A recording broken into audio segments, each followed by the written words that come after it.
special National Signing Day edition of Daily Delivery. Michael Rand here, Marcus Fuller from the Star Tribune with me, Cassidy Hettesheimer with me from the Star Tribune as well. We've got 10 notable signings coming up on Signing Day Wednesday, 10 notable Minnesota high school athletes that you guys should all know about. Maybe you know about some of them already, but Marcus and Cassidy are going to help you learn even more. Marcus and Cassidy, how you guys doing? Pretty good. Yeah. Yeah. Doing well. Can't complain. Busy time of the year for everybody, right? But especially the recruiting world with signing day, like I said, Wednesday. Pretty much everything except for football signs right now on Wednesday. And Marcus, I think we'll start with you. Let's talk girls basketball. Who are some of the notable recruits that we should know about that are going to be, either that we know where they're going or that maybe there's still an element of surprise as to where they're going to go? Well, first off, appreciate being on here as always. And this time not talking Gophers necessarily. So no, I don't know if it's a first for me, but it's pretty cool. And joining Cassidy as well. First off, I like to talk about Jordan Odie, Maple Grove standout. She's a senior, number one senior in the state, class of 2025. And really, we didn't include Aaliyah Crump on this list only because she is not currently a high school player in Minnesota. She transferred from Minnetonka to Mount Verde Academy in Florida. She's a 5-star. She's going to Texas. Jordan is now the number one recruit in the state in the senior class, and she's going to Michigan State. Very cool story in her committing to Michigan State. Her coach, Robin Freilich, ended up showing up at her band concert. And she plays the sax, and it was really interesting just to see the side of recruiting that you don't always notice. I did write about NIL and included Jordan. She talked about it being a factor, but not necessarily the main factor in her decision. And a lot of these recruits, NIL is a big part of the conversation. They have collectives that the recruits can talk to now. And also they're making money in high school as well. So Jordan was really good with that. We met up with her at Fall League at Hopkins and a few other recruits. So that's a real interesting story. If you can check it out, it ran this weekend. Jordan is signing with Michigan State on Wednesday. Addie Mack is the number 3 recruit, or actually number 2 now in the state behind Jordan. Jordan and Addie. They were on the same AAU team with the Minnesota Fury this summer. And a lot of people know Addie Mack. She was a 3,000 point scorer last year. She was the 5th fastest, I think, in state history to reach 3,000 points. If you watched her score last year, you'd wonder why she didn't get to 3,000 sooner. She had 50 points in the state tournament to finish 3rd. Maple Grove not Maple Grove, Minnehaha Academy with Addie Mack, they actually defeated Crosby Ironton and Tori Orline that's headed to the Gophers. And Tori's the junior, class of 2026. She is the number 2 recruit in the state behind Madden Greenway. And so the state of basketball in Minnesota is the state of hockey always, but it's the state of basketball for a long time, and girls basketball has been a big part of that. It was great seeing the atmosphere at the Big Ten tournament for 2 years. Not only with Caitlin Clark, but the Gophers and a lot of teams within the Big Ten that did have Minnesota players and talent, and that continues to grow basketball in the state. And so Addie Mack, for sure. We'll see where she signs. She hasn't committed yet. She's got a slew of high major schools, Maryland, Northwestern, Michigan, Illinois are some of the schools that she's considering. Maryland, obviously, perennial Big Ten power, and I wouldn't be surprised if, she tries to go to a school like, Michigan that already has one of the state's top players recently in Olivia Olson. And the last player of the girls that I included is Kendall McGee. She is not a player that last season was able to play because of a knee injury. but she did play with Olivia Olson. That's why I mentioned Olivia. Benilde St. Margaret, as a sophomore, she averaged 20 points a game, and very highly recruited at that time. Gophers, Iowa. Obviously, she ended up committing to Creighton, but she was a highly recruited player at the time, and Creighton kept recruiting her after the injury. 5'10" point guard, and I expect her to have a really good senior year. And those are the three girls that I mentioned, but there's several other Division I expected signees on Wednesday, and we're going to have a list that includes them, not necessarily on this one, but for sure, kudos to the young ladies that'll be signing on Wednesday besides these three. Yeah, it looks like a really good class this year. Like the three you mentioned, doesn't seem like any of them are going to Minnesota, but like you mentioned, Minnesota's got one of the top 2026 recruits, and it's just kind of all over the place as to where these kids are going to wind up. And like you said, NIL plays a bigger role in any of this than any of us could have imagined. I'm imagined too, Marcus and Cassidy, like your story pointed out. I'm sure a lot of people don't even realize that like some of these athletes can make money as soon as high school. Yeah, I mean, I did talk to a volleyball player from my story. Cassidy could talk about her in a minute. But I think that, they're realizing that their brand starts in high school. Minnesota is one of the states, I think, 40 states that they can make NIL during high school. And, it's about social media. And I think all these athletes are taking advantage of that, or at least thinking about it before college. I can definitively say that my brand did not start in high school, but that's just me. Cassidy, like Marcus said, that was kind of good foreshadowing, good tease to a couple of volleyball players on this list. Tell me about them, please. Yeah, so I'm fresh off the state volleyball tournament over at Excel Energy Center this weekend, which was a fun, 4 days of 3 days? They all blur together, but of really solid, fun volleyball. And definitely one of the standout players there, and who's just in general been a top recruit, ranked in, a ton of volleyball rankings within the state, has been Carly Gilk over at Champlin Park. She's headed to the Gophers next year and is actually one of 2 top 3 recruits by volleyball site Prep Digs that are going to the Gophers, getting 2 in-state recruits. I'm sure, big for the program with Gilk, and then McKenna Garr over at Rush City. But yeah, Gilk's just been a tremendous all-around player for Champlin Park this year. She's our All-Minnesota Player of the Year, led the team in both kills and digs as an opposite hitter. And she finished runner-up with the Rebels this weekend to Lakeville South in a really thrilling 5-set attempt at a reverse sweep for Champlin Park. And even though Lakeville South came out on top, Gilk was a big standout player. And when we spoke with her for our Player of the Year coverage, she talked a little bit about, wanting to originally go out of state. She, described herself as a really outgoing person who loves to travel. And, like some players have been, is just, interested in testing the waters outside of Minnesota. But her cousin went to the University of Minnesota and toured her around campus. And, she developed a strong relationship with the coaching staff at the Gophers and eventually decided hey, no, I want to stick around here. I want to play in front of a home crowd. And that really grew on her. So, that's a big get for the program, as is McKenna Garr. 2 really notable signings. And then one of the other big volleyball commits who's signing on Wednesday, it wasn't at the state tournament, but Messiah Bettis over at Burnsville. She's been a big all-around player for Burnsville. Very powerful outside hitter. I got to watch her play as well. The placement of some of her line shots was just pretty exceptional. Set a new school record there. And in 2022 helped them end a state tournament drought that I think was going on about 13 years at that point.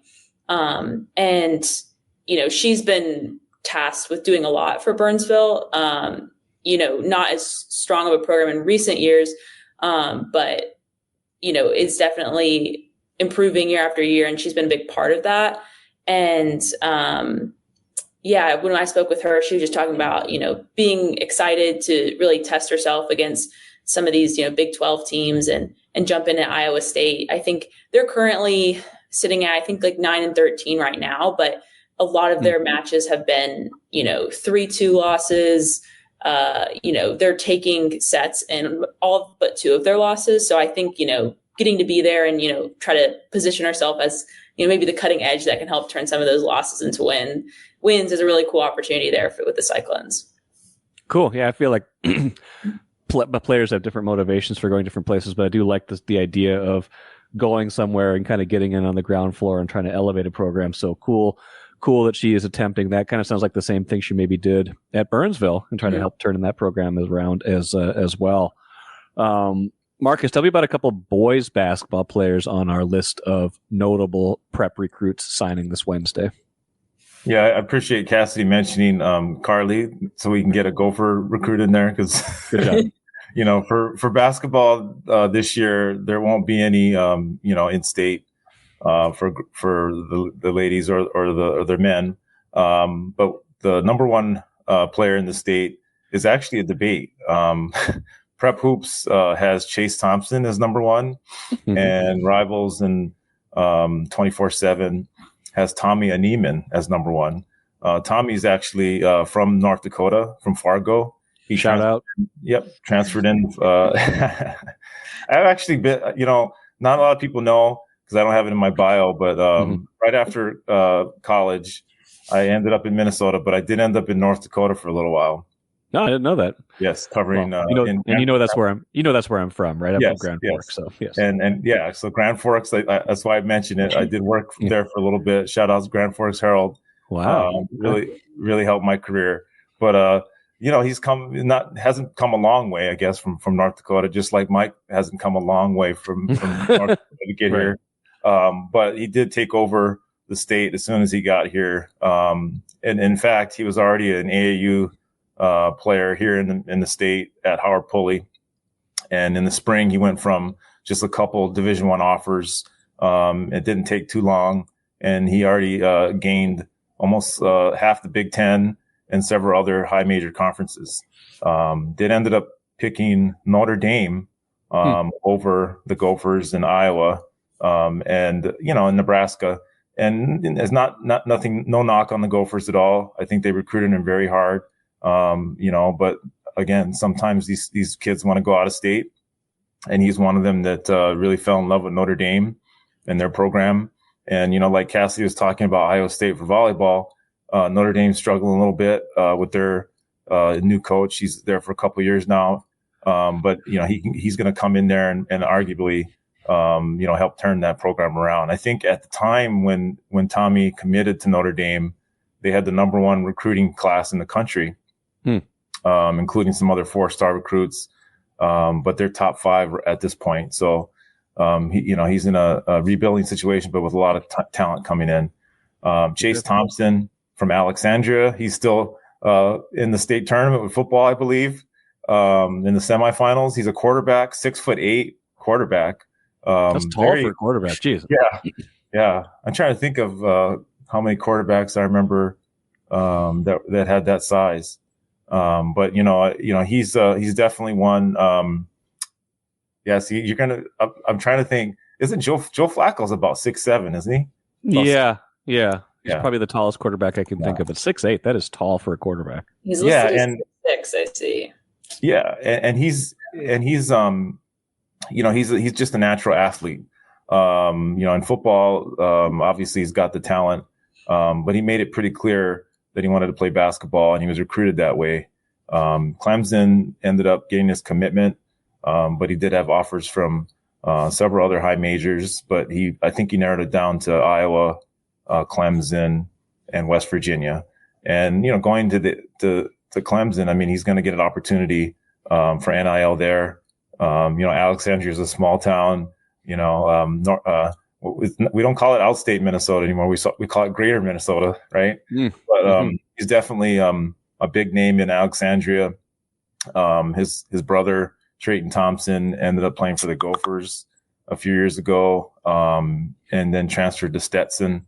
And he ended up going to the NCAA tournament at Stetson. But so the Gophers didn't recruit Chase as much after his brother left. But again, he's arguably the number one player in the state, and he's going to have a chance to make a name for himself playing out of state, just like a Tommy, and they might face each other in the ACC. Now, here's kind of a philosophical question before we get to the last few athletes with you, Cassidy. You know, given the rise of the transfer portal and the kind of the mobility of these athletes, the signing day, do you get the sense that signing day is still a big deal for them, that picking this initial school, like deciding where they want to go, this is still a big deal to them, right? I think it is. I think that if you look at what signing day used to be, it used to be, you waited till signing day to make a commitment. Yeah.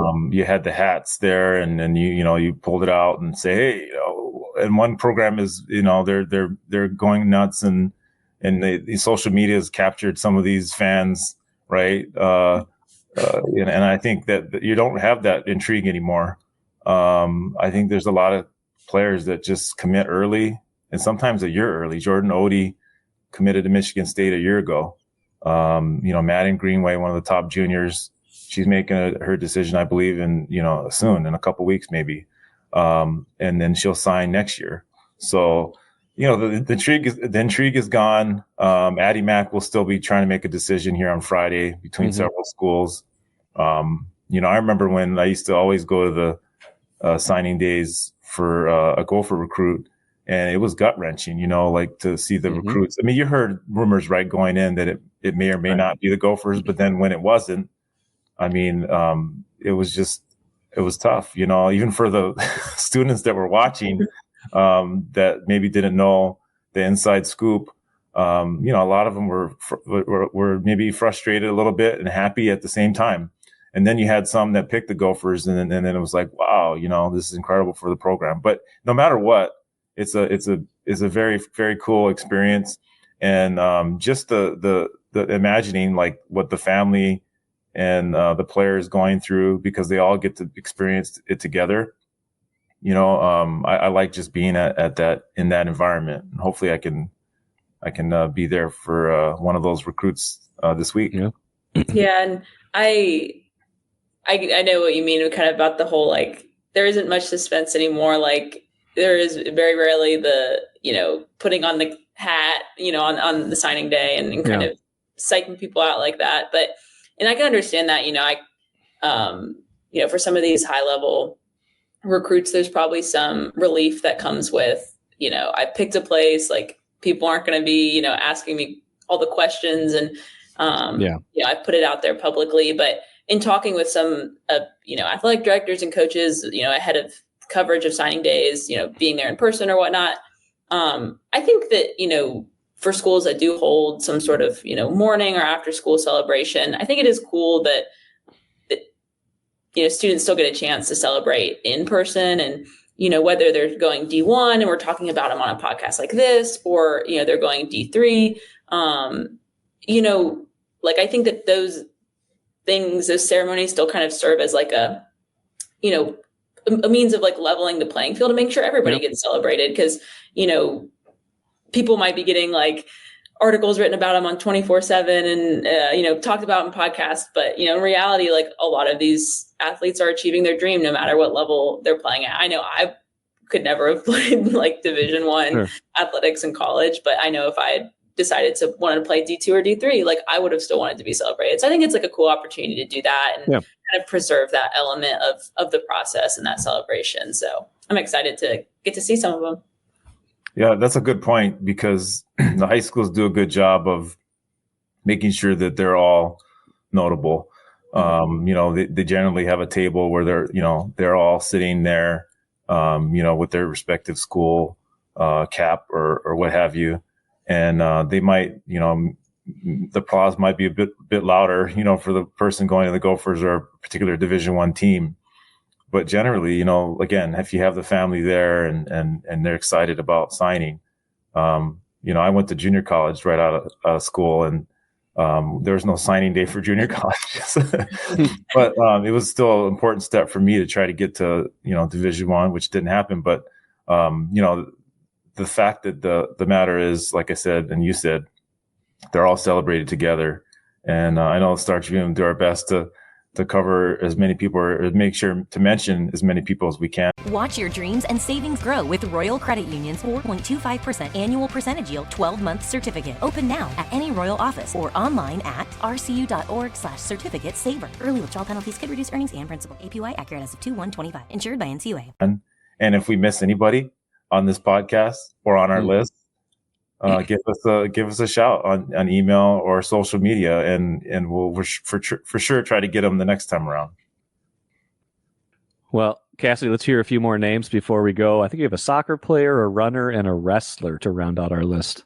Yes, so I'll tackle soccer first. So kind of a funny story with this one. Well, it's a little bit roundabout, but the very first one of the first things I did this summer when I started here as an intern was the one person I knew from Minnesota is from Rochester, and we played club soccer together in college. She was playing in like a summer league, the Women's Premier Soccer League, which is like a pre-professional, like amateur league for a lot of collegiate players and stuff. Anyway, so I drive down to watch her play, and they're playing Salvo FC, which is the team that Gophers forward Kaya Harper was playing on. And I remember just watching her, and like I knew that she was a good player. And like obviously she's backing that up, like among the top in NCAA in goals scored this season, Big Ten Forward of the Year. But I remember watching and being like, oh wow, like they're right. My friend her team got kind of curb stomped. Sorry, Jordan. But not totally curb stomped, but there was like, Kaya Harper and the Gophers players that were on her team were really high quality. And, looking at the list of Gophers scores this year, a pretty successful Gophers soccer team. A lot of them are seniors or graduate students, and I know eligibility can differ, and, seniors can stick around a little while, but the reality is that, these players will be graduating at some point, and they'll need another source of goals, whether that's incoming recruits, whether that's transfers.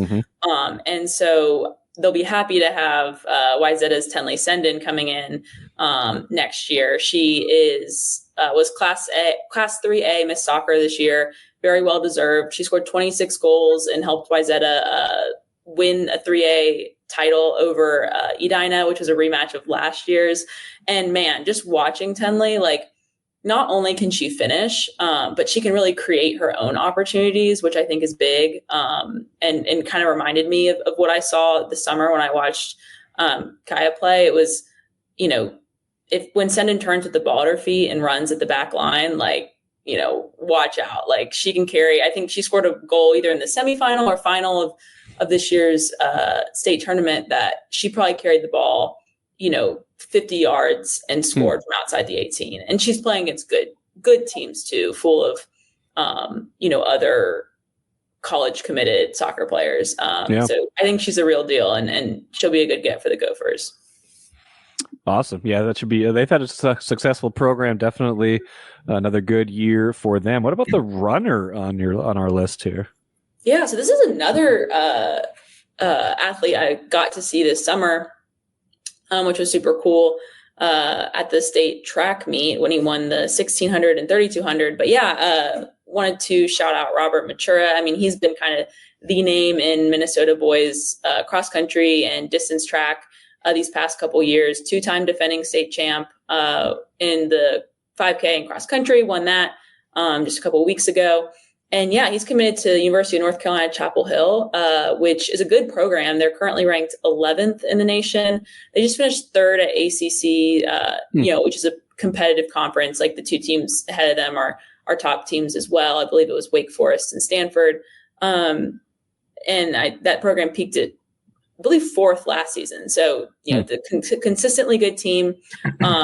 It's funny. It's one of those things where I feel like when you're comparing cross-country times to like collegiate times, you would think like, oh, it's one of the more straightforward sports. It's like, right, they have times and talking about like, fitting into a system and playing different positions and trying to compare like apples to oranges. But it's really not as apples to apples as you might think, because, in high school, they're racing 5K, college, they race 8Ks often for like NCAA regionals and championships. So, you can't necessarily look at a time and compare it to the collegiate times as easily as you might think. And, they're racing different courses. And, but I sent my brother, who ran cross country, the time that Robert won his PR, which was, I believe, 14:32 in the 5K. And I sent it to him and was like, is that like, would that have really like knocked your socks off if you went to a meet in high school or college or whatever, and you saw a kid, that was his PR? And he was like, oh, like for sure. Okay. And I think he ran a lot of low 15s this year on different courses. And so, I mean, just a solid times that put him really in the top, couple percentiles of Division I recruits. So cool. I think he'll be one to watch. And now rounding out our list of 10, a wrestler from St. Michael Albertville. Yeah, so this was a shout from Jim Paulson, one of our other prep sports reporters. Mm-hmm. But yeah, Landon Robidoux at St. Michael Albertville. He's going to Oklahoma State, which another good, solid, blue blood program. I believe they're third in the nation heading into this season. But yeah, I mean, again, another solid 3-time state champ in the 157 pound weight class in Minnesota. Has won prestigious tournaments outside of Minnesota. Yeah, and just, solid Minnesota athlete who's been, among the top in the state, going to a really good program and getting recognition for, the work he's put in here. I believe he was a Gophers commit for a little while and then flipped to Oklahoma State this summer. So, good get for a good program. 149-1 in high school. That's pretty good. Yeah. The person that beat him, that person, we got to find his name and give him a shout out, because I don't know how that happened. I know. Landon, if you listen to this podcast, Landon, you can for sure make sure that you'll never lose again. But I want to say Oklahoma State was a program that I covered in the wrestling college championships several times. Them and the Gophers. It's been a long time since I covered national championship wrestling, but them and the Gophers were right there competing always at the top. I agree. Me too. Yeah, and so it's crazy to see that we have all these athletes not just going to the Gophers, but going to schools that will possibly be competing for national championships. You'll have to compete with some of the top schools in the country, a blue blood here and there for a top Minnesota player. I mean, it's not just basketball, it's not just football. Awesome, you guys. Well, hey, I appreciate all the knowledge that you guys were able to share. Glad we got a lot of these names out there in advance of signing day on Wednesday. Sure, more to come. Follow the Star Tribune's coverage this week and beyond. Marcus and Cassidy, appreciate it. We'll talk to you again soon. Thanks for having me. Appreciate it.